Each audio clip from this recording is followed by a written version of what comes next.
인사합니다. 사랑합니다. 축복합니다. 네, 오예배 잘 나오셨습니다.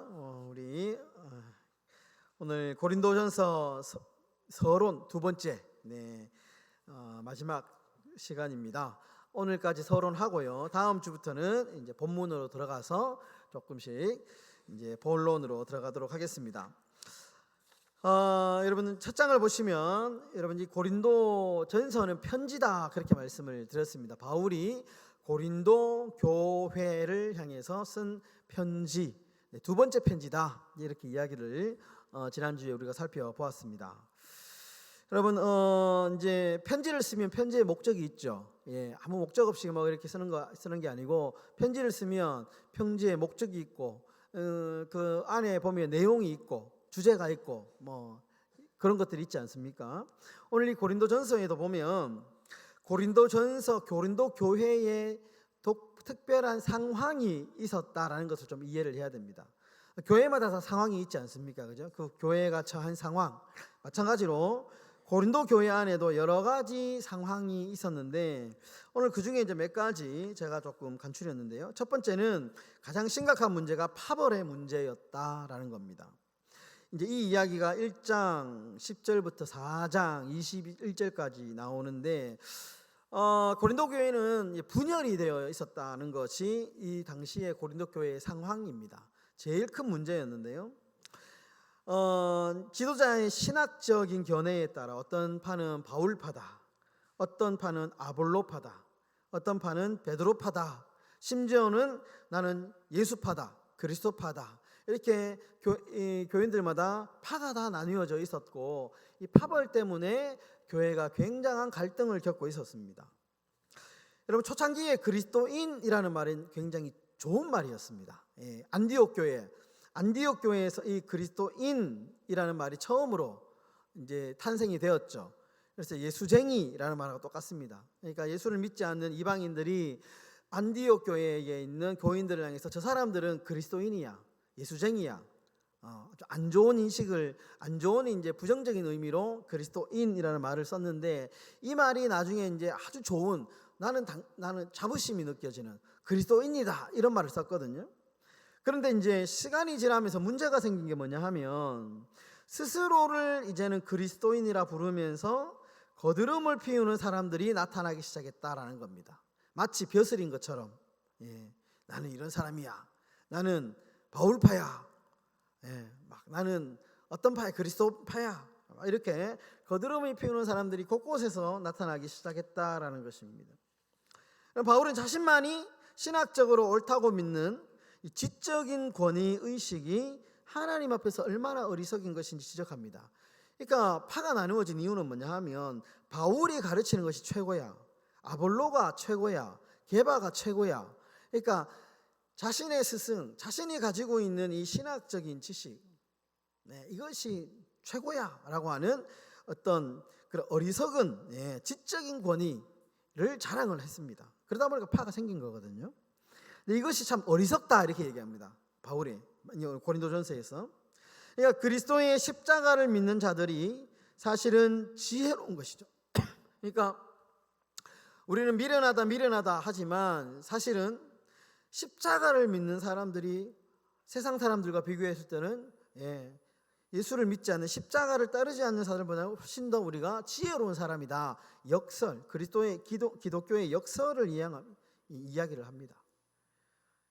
그런데 고린도 교회에서는 이런 그 바울이 자랑하는 십자가를 자랑하는 것이 아니고 자신의 어떤 이제 지식, 자신의 어떤 조건 이런 것들을 막 자랑하는 분위기였다. 그러다 보니까 파벌이 막 나누어져 가지고 심각한 갈등이 있었다라는 것이고요.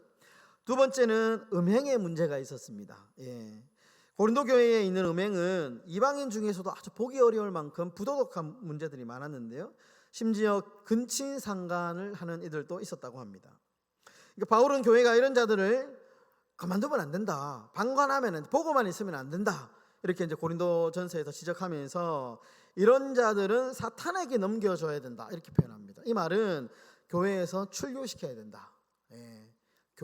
교회의 거룩성을 훼손하는 일이기 때문에 이런 자들은 교회에서 쫓아내야 된다라고 아주 강력한 어조로 고린도전서 편지에 보면 그렇게 말합니다.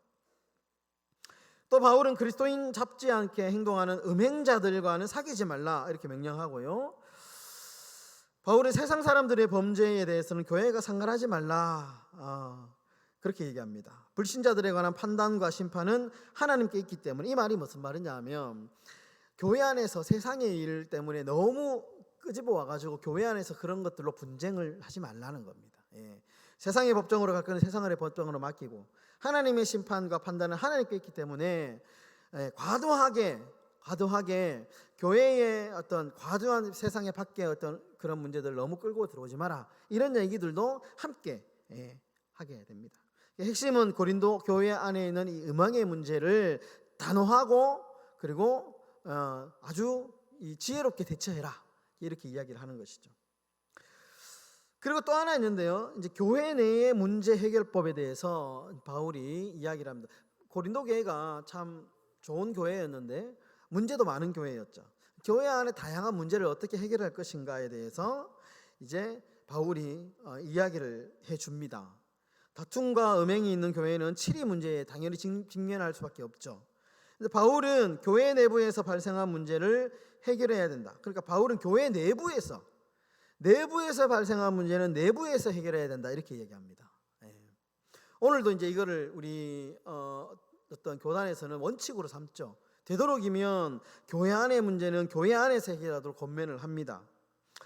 유대인들은 결코 이방인의 법정으로 소송을 가져가지 않았다고 합니다. 그 당시에. 왜냐하면 만약에 자신의 율법을 두고 세상의 법적으로 문제를 가지고 가게 되면 모순이죠.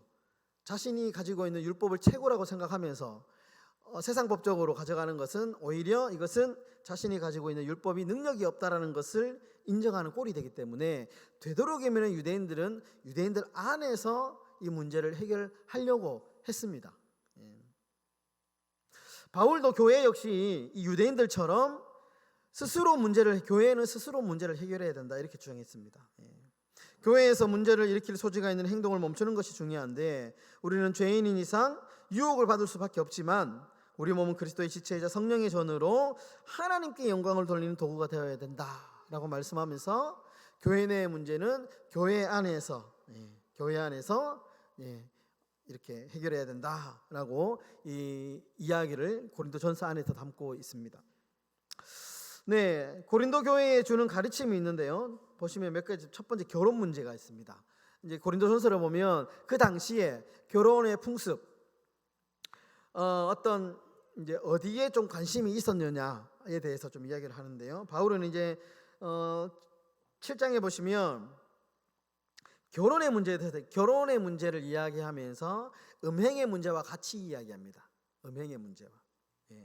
그러니까 음행의 문제를 해결할 수 있는 길을 결혼에 대해서, 결혼이라고 이렇게 이제 연결을 지어서 이야기를 하면서 남편과 아내가 서로에게 의무를 다하고 분방하지 않으므로 음행을 피할 수 있다, 이렇게 이야기를 합니다. 결혼하지 않는 사람이나 과부는 현 상태를 유지해도 되지만 절제할 수 없다면 결혼하는 것이 낫다, 이렇게 가르칩니다. 그리고 또한 그리스도인에게 이혼은 허용될 수 없는 것이다 라고 이제 고린도전서에서는 이야기를 합니다. 근데 여기서 이제 이 사안이 조금 이제 민감한 주제인데요, 특정 문화와 시대 속에 놓여 있다라는 것을 우리가 잊지 말아야 됩니다. 바울이 살던 시대에 대전제는 우리가 이혼을 하면 안 된다라는 것이 절대적인 원칙입니다. 그런데 이 바울의 원칙이 특정 문화와 시대 속에서 가르침이었다는 것을 우리가 기억을 하고, 당시 결혼의 개념이나 여성의 지위가 지금과 다른 사회였다라는 것을 우리가 이제 인식을 하고 이 문제를 접근해야 됩니다. 무슨 말이냐? 너무 쉽게 무 자르듯이 흙과 백의 논리로 이렇게 이 결혼의 문제, 이혼의 문제를 접근하면 안 된다. 더 섬세하게, 더 조심스럽게 이렇게 이 문제를 해결해 나가야 된다라는 것이죠. 또 하나 우상의 문제도 이 고린도전서에서는 살펴볼 수 있는데요. 고린도 교회는 이제 우상 숭배가 활발한 도시에 세워진 교회입니다. 그러다 보니까 대부분의 시장에서 팔던 이 육류들은 우상에게 바쳤다가 이렇게 파는 것이 대부분이었습니다. 이 문제에 대해서 예수 믿는 사람들이 이걸 먹어야 될 것이냐 말 것이냐에 대해서 이제 바울이 가르침이 이 고린도전서 8장에 나옵니다. 결론은 그런 것이죠. 이 문제를 뭐 개인이 무엇을 먹고 마시든지 그것은 개개인의 자유지만 그러나 다른 사람의 신앙 상태를 고려해야 된다. 이것은 옳고 그름의 문제가 아니고 개개인의 선택 사항인데, 그러나 만약에 나의 선택으로 누군가가 시험을 받는다면 안 된다. 거기에 판단해서 잘 해결해야 된다. 제가 예전에 이제 로마서 강해를 하면서 아디아포라, 이렇게 해도 되고 저렇게 해도 된다. 이렇게 해도 저렇게 해도 된다라고 하는 문제였다라는 것이죠. 그러니까 어떤 사람은 우상의 제물을 거리낌 없이 먹을 수도 있지만, 그러나 그 행위가 믿음이 약한 사람에게 시험에 들게 한다면 그거는 제거해야 되겠죠. 요즘에 그런 이제 이런 이제 의미에서 접근을 해야 될 문제들도 있다라는 것입니다. 문제들도 있다라는 것이죠. 그리고 우리가 이제 현대 사회를 살아가면서 신앙생활을 하는데 이런 문제들이 많습니다. 이런 문제들 해야 될 것이냐 말아야 될 것이냐. 성경은 여기에 대해서 이 아디아포라의 문제 영역으로 이렇게 내어놓는 것도 있거든요. 해도 되고 안 해도 된다. 그런데 만약에 이것 때문에 누군가가 시험에 들 일이 있다면 나는 지혜롭게 행동해야 된다. 이런 어떤 가르침이 있다라는 것이죠. 그래서 이런 어떤 조금 이제 혼란이 있는 사람들은 이 고린도전서 8장을 읽어보면 성경의 가르침을 우리가 좀 이해할 수 있습니다.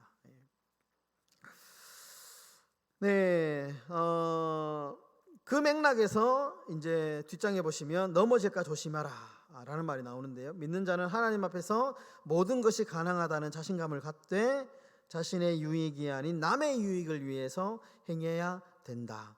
우상에게 바쳐진 제물의 문제도 마찬가지고, 결국에는 모든 것이 가능하지만 모든 것이 가한 것은 아니다라고 하는 이 바울의 핵심을 우리가 기억해야 된다.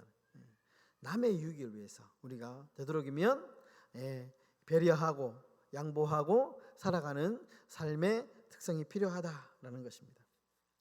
또 하나 중요한 것이 있는데요. 이 고린도전서에 보면 바울이 교회 내 여성의 역할에 대해서 이제 이야기하는 부분들이 있습니다. 여성의 지위에 대해서 이제 이야기를 하는데, 그런데 요거를 고린도전서만 볼 것이 아니고 바울의 서신서들을 조금 보면 이제 그 당시에 여성의 위치나 여성의 역할에 대해서 이야기하고 있는 본문들이 좀 있습니다. 제가 표를 하나 만들어 놨는데요. 고린도전서에도 나오고 빌립보서에도 나오고 디모데전서에서도 이제 이 여성들의 문제, 그 당시에 교회 안에서 여성들이 어떤 이제 조금 이제 정리가 되어야 될 문제들에 대해서 바울이 언급해 놓은 구절들이 있습니다. 그러니까 중요한 것은 당시 여성의 역할과 지위에 대해서 각 교회의 상황에 맞게 잘 권면했다라는 겁니다. 예를 들어서 이제 고린도전서 14장 보시면 교회 내에 이렇게 큰 소리로 질문을 하는 여자들이 있었던 것 같습니다. 이제 공예배에 이제 이렇게 하는데 잘은 모르지만 막 손을 들고 갑자기 막 여기서 바울이 앞에서 이렇게 막 이야기를 하고 있는데 갑자기 막 뒤에서 소리 지르면서 막 이거는 어떻고 막 이렇게 큰 소리로 질문하는 여자들이 있었던 것 같아요. 근데 이제 바울이 이 이제 여자를 이 문제를 언급하면서 핵심이 뭐냐 하면 교회는 질서 안에서 모든 것들이 이루어져야 된다는 것을 강조합니다. 그러니까 이제 빌립보서에서도 보면 유오디아와 순두계가 조금 이제 여성 지도자였는데 분쟁이 일어나게 되죠. 이 문제를 어떻게 해결할 것인가에 대해서도 바울이 빌립보서에서 딱 이렇게 다루고 있습니다. 그러니까 빌립보서 이 바울의 서신들을 보면 고린도서도 마찬가지고 그 당시에 여성이라고 하면 굉장히 조금 지위가 낮았잖아요. 역할도 한정되어 있고 할 수 있는 것이 없고. 그런데 바울은 여성이 교회 내에 차지하는 역할과 위치를 굉장히 중요하게 생각했다라는 것입니다. 성경의 내용으로 다룰 만큼 우리가 생각하는 것만큼 그 당시에는 여성을 비하하고 이제 막 그 당시 세상 문화가 그랬거든요. 여자는 뭐 사람의 수에 끼지도 않고 뭐 동물로 취급하고 동물보다 더 낮게 취급하고 뭐 이런 어떤 이제 관행들을 아주 과감하게 깨고 아주 이렇게 고차원적인 어떤 문제로 여성의 지위와 역할에 대해서 다루었다. 라는 것을 우리가 이 고린도서를 통해서 알 수 있다라는 것입니다. 몇 가지 이런 중요한 주제들이 있습니다. 이런 것들을 좀 참고해서 성경을 이 고린도전서를 우리가 살펴보면 고린도서에 나와 있는 내용들이 훨씬 더 이렇게 입체적으로 잘 우리가 볼 수 있게 되고 이해가 되고 은혜가 더 크겠죠. 네, 퀴즈를 조금 풀면서 마무리하겠습니다. 1번 한번 다 같이 1번 문제 읽어주십시오. 시작. 네. 몇 절에 나오나요? 네, 맞습니다. 12절에 보시면 4개 뭐 제가 이야기 말씀드렸죠. 바울, 아볼로, 베드로, 그리스도파, 파 정도로 나누었습니다. 자, 2번 읽고 답해 주십시오. 시작. 바울과 함께 고린도 교회에 안부 인사를 물었던 사람은 누구입니까? 소스데네. 1절에 나오죠. 소스데네. 3번입니다. 읽겠습니다. 시작. 바울은 고린도 교회 사람들을 위하여 무엇이라고 감사한 이유가 무엇입니까? 네.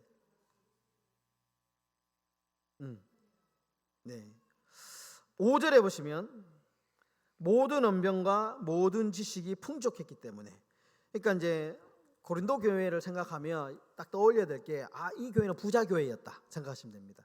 굉장히 풍요로운 교회였다. 헌금도 많고 많이 나오고, 그 당시에 고린도 교회는 대형 교회였습니다. 초대형 교회. 사람들도 많이 모이고, 그리고 그 안에서 다양한 은사들도 많고, 배운 사람도 많고, 풍요로운 교회였다. 여기에 대해서 감사하고 있다 이렇게 생각하시면 됩니다. 자, 4번 읽겠습니다. 시작. 바울이 고린도 교회의 사람들에게 같은 마음과 그 이유가 무엇입니까? 분쟁이 있었기 때문에. 그렇습니다. 5번 읽겠습니다. 시작. 세례를 베푼 사람은 누구일까요? 14절에 보시면 그리스보가 나오죠. 그리고 가이오 또 있습니다. 스데바나 집사람. 16절에 보면 스데바나의 가족들에게 이렇게 이제, 그러니까 어떻게 보면 세 사람이라고 말하기는 좀 그렇고요. 뭐 세 사람 이상인데 그 스데바나 집 안에 있는 가족들까지 포함해서 그리스보, 가이오, 스데바나의 가족 외에는 세례를 준 적이 없다 이렇게 이야기를 하죠. 자, 6번 읽겠습니다. 시작. 바울은 주님께서 자신을 보낼 때 세례를 베풀려고 보내는 것이 아니라 이것을 전하기 위해 보냈다고 말했습니다. 이것은 무엇일까요? 몇 절에 나옵니까? 17절에 나옵니다. 맞습니다. 17절 이제 중간쯤에 보면 나를 보내시면 세례를 베풀게 하려 하심이 아니요 오직 복음을 전하게 하려 하심이로되. 맞습니다. 자, 마지막 7번 읽겠습니다. 시작. 구원을 받는 사람에게는 무엇입니까? 하나님의 능력이다. 18절에 나오죠. 그죠? 십자가의 도가 멸망하는 자들에게는 미련한 것이요 구원을 받는 우리에게는 하나님의 능력이다. 이 말을 한 이유가 고린도 교회는 십자가 이런 거는 이제 미련하다, 이런 거 자랑거리가 아니다 생각했거든요. 근데 바울은 그렇지 않다라고 이야기를 하는 것입니다. 우리가 고린도전서를 공부하기 전에 서론격으로 좀 이제 2주에 걸쳐 가지고 우리가 좀 봤는데요. 우리가 고린도서를 잘 공부하면 우리 교회가 앞으로 어떻게 해야 될 것인가가 잘 나옵니다. 원래 그렇지 않습니까? 문제를 잘 보면 이런 것들이 문제였구나 라고 진단을 하면 처방이 잘 나오듯이 우리가 이 고린도서를 잘 공부하면 우리가 앞으로 우리 교회가 어떠한 방법으로 방향으로 사역을 해나가야 되고 어떠한 교회를 세워야 되는가가 우리가 잘 볼 수 있습니다. 고린도전서 공부하면서 그런 참 지혜가 넘쳐나는 우리 행복한 교회가 되시기를 주의 이름으로 축원합니다. 기도하겠습니다. 아버지, 우리가 고린도 교회를 공부하면서 단순히 역사적인 고린도 교회를 공부하는 것으로 끝나는 것이 아니고 이 배움을 통하여서 우리 행복한 교회가 그렇다면 어떻게 하나님 앞에 건강하게 세워질 것인가에 대한 부분까지도 고민하고 아버지 하나님 해답을 찾아가는 그런 여정이 되게 하여 주시옵소서. 예수님의 이름으로 기도드립니다. 아멘.